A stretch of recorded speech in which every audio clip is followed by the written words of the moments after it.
Here are images capturing the aftermath of a historic blizzard that paralyzed multiple areas from Oshkosh to Green Bay, Wisconsin. With over 60 centimeters, more than 2 feet of snowfall combined with powerful winds reaching up to 50 miles per hour, the entire region was transformed into a massive white sea where nearly all activities came to a complete standstill. Well, we've been stuck here for over 4 hours. We started yesterday with our travels out of Miami. Our flight was delayed 4 times. We got off a cruise. And then we got to Chicago, made it to Wisconsin Dells last night. Got a little too tired because it started icing up the roads and everything. Left Wisconsin Dells at about 7:30 this morning, and this is where we are. And how long have you been stuck here? Like 4 hours and 10 minutes. We still have to get to Duluth. No, we're hearing other people are like walking up and down the roads and getting different information, and we're hearing maybe like 4:30, 6:30 p.m. How long have you been sitting on the interstate here? To do the math correctly, almost 5 hours. We're coming from Chicago because we were supposed to fly home to Minneapolis, where we're from, because we were on spring break.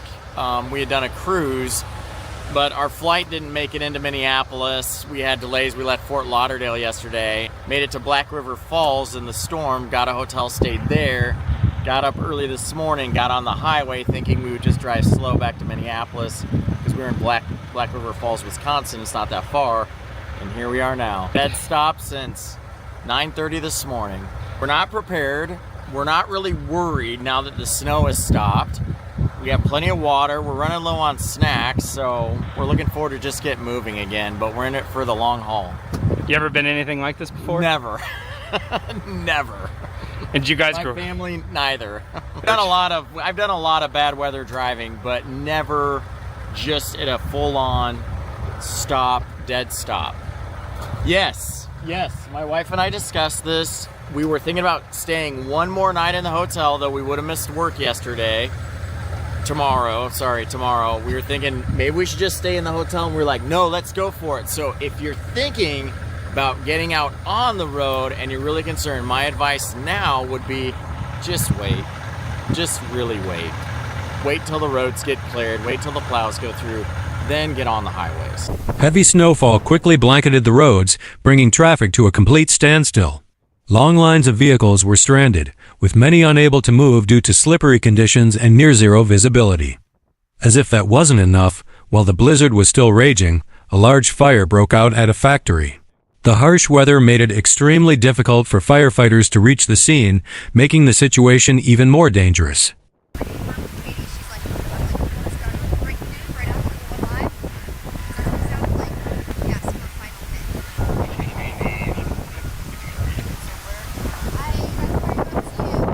Meanwhile, the storm continued to rage fiercely, creating a wide range of serious obstacles for vehicles.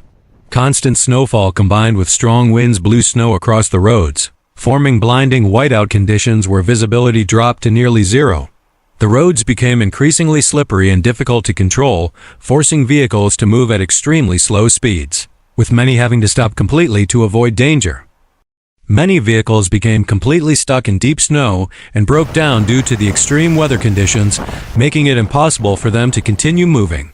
Their wheels were buried and lost traction, while engines ran poorly or shut down entirely because of the freezing temperatures, forcing drivers to abandon their vehicles in the middle of the road in helplessness.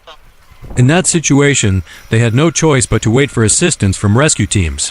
However, with traffic completely paralyzed and the weather still worsening, it was extremely difficult and slow for emergency crews to reach the scene. As a result, many people were stranded for long periods, facing freezing temperatures and highly dangerous conditions.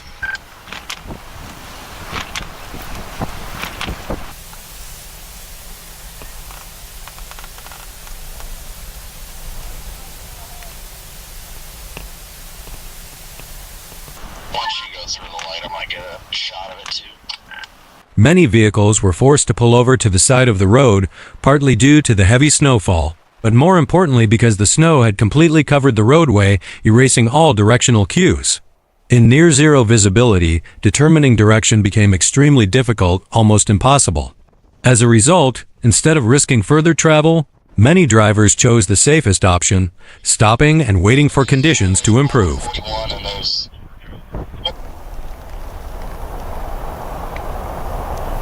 Meanwhile, Authorities continued to carry out widespread inspections and assessments to monitor the situation across affected areas. They constantly patrol the roads, especially in isolated or high-risk zones, to quickly identify stranded vehicles and individuals in need of urgent assistance. Over the windshield and the road turned a little bit, and so we couldn't see it, and so we just drove right off the road. But in my defense, even if I was up there, I think my score would be no. In addition, rescue teams were fully deployed and ready to respond to particularly difficult situations, where people were trapped in dangerous conditions or unable to help themselves.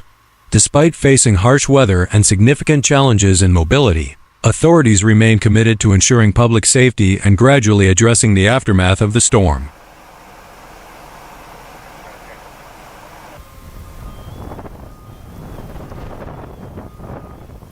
Homes were also heavily covered by thick layers of snow, with rooftops, doorways, and surrounding pathways buried under a blanket of white. As the snow continued to accumulate, entrances became blocked and walkways were buried, forcing residents to spend significant time and effort clearing paths just to get outside. Not only is this inconvenient, but it also makes travel extremely difficult and dangerous. The slippery ground, low temperatures, and strong winds mean that even a small misstep could lead to falls or other accidents. Therefore, even within their own neighborhoods, people must exercise extreme caution when going outside in such harsh weather conditions.